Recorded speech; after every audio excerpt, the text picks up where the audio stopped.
গভীর রাত। ঘড়িতে তখন ঠিক ৩:১১। চারদিক নিস্তব্ধ। হঠাৎ নুসরাতের ঘুম ভেঙে যায়, কারণ তার জানালার বাইরে কেউ যেন খুব ধীরে ধীরে ডাকছে, নুসরাত। কণ্ঠটা পুরুষের, কিন্তু অদ্ভুতভাবে ঠান্ডা। নুসরাত বুকের ভেতর কেঁপে ওঠে। সে উঠে বসে জানালার দিকে তাকায়, কিন্তু বাইরে কেউ নেই। শুধু জানালার পর্দা হালকা দুলছে, যেন কেউ একটু আগেই সেখানে দাঁড়িয়েছিল। নুসরাত নিজেকে বোঝায়, স্বপ্ন, নিশ্চয়ই স্বপ্ন। সে আবার শুয়ে পড়ে। কিছুক্ষণের মধ্যেই গভীর ঘুম। পরদিন সকালটা স্বাভাবিকই ছিল, কিন্তু নুসরাতের মনটা অস্থির। তার কানে এখনো ভাসে, নুসরাত। রাতে সে একা থাকতে ভয় পাচ্ছিল, তবুও ক্লান্ত শরীর ঘুমিয়ে পড়ে। রাত তখন আরও গভীর।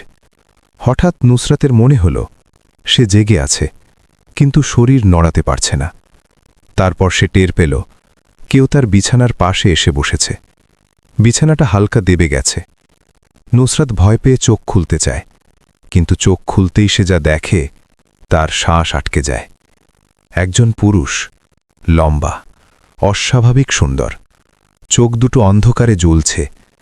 পুরুষটা শান্ত গলায় বলে, ভয় পেও না, আমি আশিক। নুসরাত কাঁপা কণ্ঠে বলে, আপনি কে, এখানে কেন? পুরুষটা হালকা হাসে। সে বলে, অনেকদিন ধরে তোমাকে দেখছি, আজ কথা বলতে এলাম। নুসরাত চিৎকার করতে চায়, কিন্তু গলা দিয়ে শব্দ বের হয় না। আশিক ধীরে বলে, আমি তোমাকে কিছু করব না, আমি শুধু কথা বলতে চাই। নুসরাতের বুকের ভেতর ভয় আর কৌতূহল একসাথে কাজ করে। সে জিজ্ঞেস করে, আপনি মানুষ না, তাই তো? আশিক মাথা নেড়ে বলে, না, আমি জিন। ঘরের বাতাস হঠাৎ ঠান্ডা হয়ে যায়। নুসরাত চোখ বন্ধ করে ফেলে, কিন্তু আশিক বলে, চোখ খুলে রাখো, আমাকে না দেখলে ভয় বেশি পাবে। সেই রাতেই আশিক সব বলে দেয়। সে জিন জাতির। মানুষের অনুভূতি সে বুঝতে পারে।